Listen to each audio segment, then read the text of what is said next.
Right there is where the intake goes. You can see the little O-ring right there. It's probably about a 2.5 inch O-ring. And here's the feed pipe that went into the intake. There's another one of these style clamps right here on the bottom of the intercooler where this feeds into. I'm going to try to get that out. They are a little tight getting it down in there, but we should be able to get it out in just a few. I'm probably going to work on getting all the stuff off the passenger side, like the exhaust manifold and stuff like that. Here's the clip to the lower radiator hose. Here's your radiator hose right there. That's where I drained it from instead of using a drain valve. I couldn't really locate one, so I just felt like this was the easier option instead of trying to fight and try to find it. But this right here come out of here, and I'm going to put this in a bag and label it. Then we're going to work on this exhaust manifold right here on the passenger side. We'll have to take this cover off, and then there's some 15mm bolts. You don't have to take the cover off, but I like to do it just so I can see everything a little bit better. And we're going to spray these bolts back here down with some penetrating oil and stuff like that.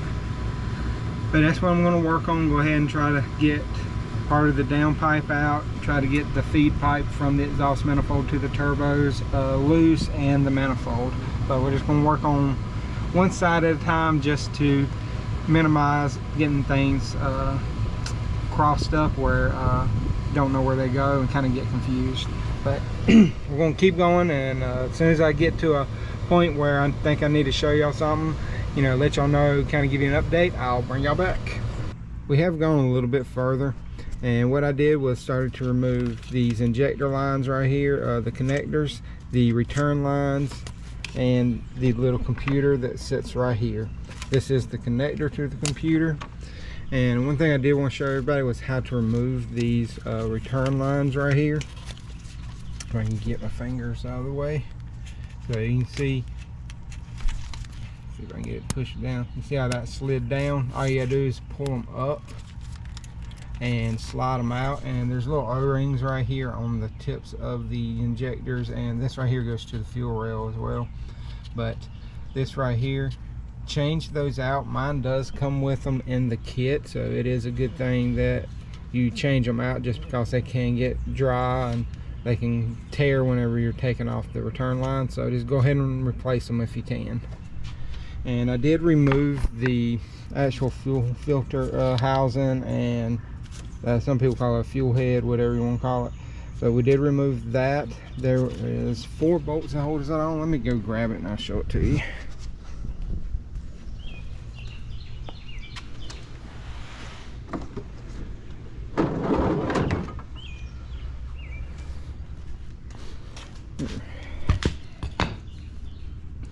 So this is it right here. So there's 2 bolts right here, and then there's 2 on the very top. Those are 13mm. Those are the main 4 that hold it on, but there's going to be another 13mm right here that holds it to a bracket, and you're going to have to remove that as well. And then you have 2 lines on it, and you can see that's what they look like right there, and they'll have just a squeeze clamp on there. And this whole assembly is the primer and all that. You can take just the primer system off if you want to, then take the bracket off, whichever one you want to do. They use 13mm right there. There's only 2 of those, and this whole piece right here should come out. But just wanted to show y'all what that right there looked like.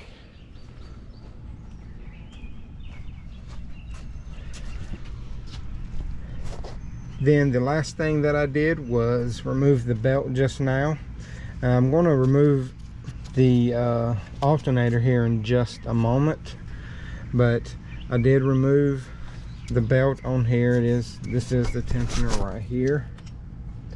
As you can see, this uses a 1/2 inch ratchet inside of it, and you just pull it down, and I just took it off the alternator first. But to remove the alternator, there are 2 15mm bolts that you need to remove, and then you can lift it straight out. But we're just trying to get everything off the passenger side at the moment, just so I can try to get this head off first, and then we will move along and go to the driver's side. because in my opinion driver's side is the harder side. But in order to get the head off, we still have to remove the turbo and the intake manifolds and the exhaust piping. So like I said, I'm just going to keep trucking along. I'm going to try to get these injectors out next and get the harnesses off and out of the way. Then we'll take the injectors out, and once I get to that, I will show y'all how I do get these injectors out. Oh, and I did loosen up the injector feed lines. The lines at the injectors are 17, and at the fuel rail they are a 19. But we'll come underneath here and do everything that we can to get the injectors out, because here are the hold down clamps for them. I do believe those are 13 millimeters as well. Like as I said, you can see I do have those loose. And the way I do like to do these is I'll loosen this right here, take that out if I can, get underneath here and pry while wiggling this back and forth, and it should come out. A lot of times you can even just grab this right here, the feed line, once you have this out, and twist them back and forth, and they'll even pull straight out. Sometimes they get stuck, sometimes they don't. It just depends on, you know, how much buildup they have on them and how tight of a seal they have. But like I said, let me get all this wiring out of the way. As you can see, I got one connector right up in here that I have to get out. I know it's kind of hard to get y'all up in there. But I have a connector right there that I have to get out, and it attaches to the valve cover gasket right here and right here. So I'm gonna get these out of the way and then start taking these injectors out. All right, so I got two injectors out already, and I just wanted to show y'all how I pull these out. I normally get the injector and rock it back and forth a little bit just to free it up. Then I put one of the injector feed lines on there. The bolt is loose for the hold down clamp, and pull as you wiggle it and it should come right out. And there it goes. And then once you get it so far, you can take the feed line back off. You don't put it on too tight.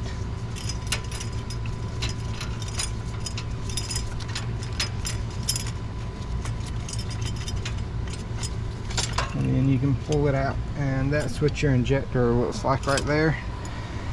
And I like to keep my keepers with the correct injector, just if you're reusing your injectors. You don't have to, it's just something I like to do. But I'm going to go ahead and start pulling the rest of these injectors on this side out. I only have one left, but I'm going to go ahead and pull it out, and then we'll be ready to start pulling the valve cover off on this. So I'm kind of giving you like a little bird's eye view of what I've done so far, and I wanted to show you how to take this connector off right here for this computer. It is located right here on the fan shroud, but all you have to do is push this red safety clip all the way up, push this tab right here, like right underneath it, in, and push up. And you can go all the way until you can't go any further. To pull it.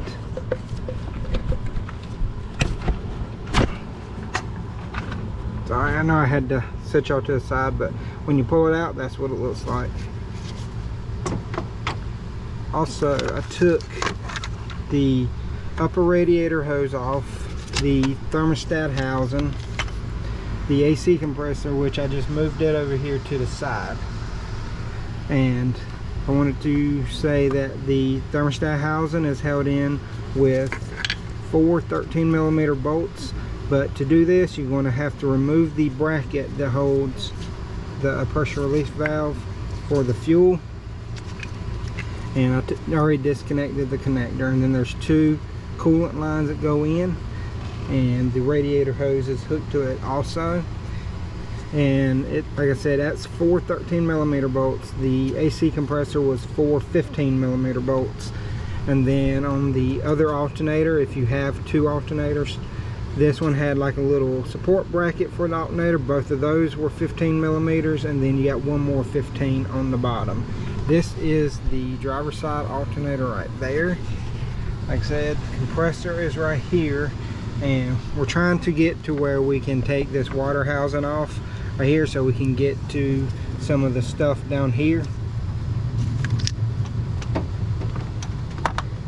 I know this video is kind of sporadic at times because I don't want to show every nut and bolt on this thing, because it would show, you know, 40 hours of labor just about if I showed you every nut and every bolt that you needed to take off. But I'm going to show you the thermostat housing right now.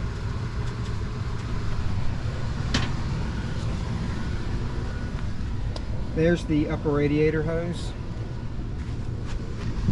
While I'm at it, we'll go ahead and take this and put it in the trunk, the bed as well.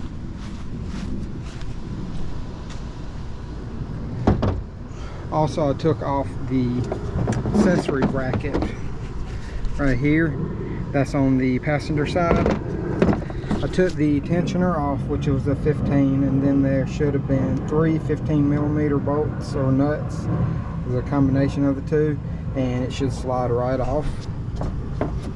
Here is the thermostat housing. That little bracket right there has to come off in order to get to some of it, and these bolts right here will have to come out so you can get that last bolt down there. But that's where I'm at right now. Like I said, the next thing I'm going to try to do is I'm going to try to take the power steering pump loose so I can get this accessory bracket off, and that'll be everything on the front that we will, everything on the front that we would need to remove. But like I said, I'm going to try to get this power steering pump off. There should be 3 either 13 or 15 millimeter bolts on it. You can go through the pulley. You do not have to pull the pulley off to do this one, but there should be 3 of those, and then you can set it to the side and we can start taking off the accessory bracket. But once I get that done, I will show you that. Just wanted to give everybody an update. Here is the driver's side accessory bracket. There should be 5 15 millimeter bolts that hold this in. Should be one right here, 2 nuts right there, a bolt, and a bolt right there. And then on the power steering pump, here are the 3 bolts right there, and there's actually one additional on the back that I forgot about. And you can get that back one right here through the inner fender on the driver's side. It is a 13 millimeter as well. And I did take off the crossover water pipe already. I disconnect it right here from the feed line that goes up around the top of the passenger cylinder head. Then I take these 2 nuts off, and there'll be 4 places on each side. The bottom 2 are nuts, top 2 are bolts, and then you can lift it out. Once you do that, you will have to feed this around the water pump pulley, but that's pretty much it right there. I'm going to show you everything that I have off now. It's about lunchtime, and I'm going to run in and grab me some lunch before I come back out. Now you can see the injection pump a lot better. This is the CP4. We're going to be doing the conversion on it. Like I said, the 2 feed lines for the fuel rails are right here and right there. This is right here is the main feed line that comes from the bottom down here. This is, like I said, this is your pressure valve for your fuel system. You can see it right there, and it goes directly onto the injection pump. But we have all this off. As you can see, here are the 2 studs on the bottom, and you can see this same side on the driver passenger side, and there's an O-ring where those 2 13 millimeter bolts for that black pipe go. And I just left the power steering pump hanging right here. There really isn't any weight on anything. As you can see, it's just sitting on the bottom of the water pump portion right there. So you can leave that on. When I come back from lunch, next step is to start taking this turbo off, because before we can get these heads off, the turbo has to come out, and the center intake, but you can't get the center intake out until you get the turbo out, because one bolt is hidden behind where the flange where the feed tube comes in. So, and this right here, I tried to take it out, but it hits the mid intake. But we're gonna get that out, and once we get that out, we could start taking the exhaust and everything off on the passenger side to get that head off. All right, so I'm probably going to end day one video here. We got the downpipe off, we got the center intake off. I did manage to get it off without getting the turbo off, because I did get the clamp off.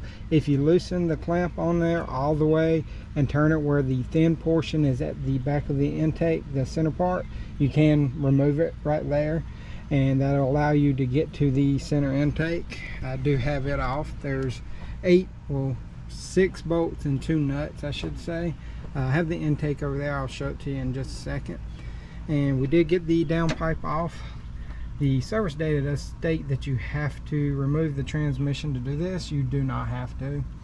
I actually got it out with the heat shield on it as well. All I did was take out the actual injector that goes into it here, and there's the other portion over there. It just pushes in right there. But here are the clamps, and here's your downpipe right here. I did take the heat shield off right now just because I wanted to get it out of the way, and that way I can look at everything, make sure there's no cracks or anything in it like that as well. And I did take it out with the sensors on the top as well. I don't like to remove these if I don't have to, just because these right here can get stuck, and rather than try to mess up the threads or this sensor, you can pull it out with it fairly easy. There's no issues with that. And I do know getting this out from the turbo is usually a pretty good feat. So you can see from the marks right here, if you just use like a pry bar with a strike portion on the end of it, and you can hit it a few times and they should free up. Sometimes if they're really stuck, I'll put some penetrating oil around here just to try to get in there to break some of that rust up. But I didn't need to on this one. I hit it probably 5 or 6 times and she popped loose for me. And here's your intake. Like I said, there's 8 bolts total, 6 bolts and 2 studs, or yeah, 2 studs with nuts, and the 2 studs right here on the bottom. But as you can see how dirty it is in there. I will clean all this stuff up before I put it in, and you can see the block off plate right there for the EGR. You can see the O-ring on that a lot easier. But I know I'm missing something else that I did. I'm trying to think.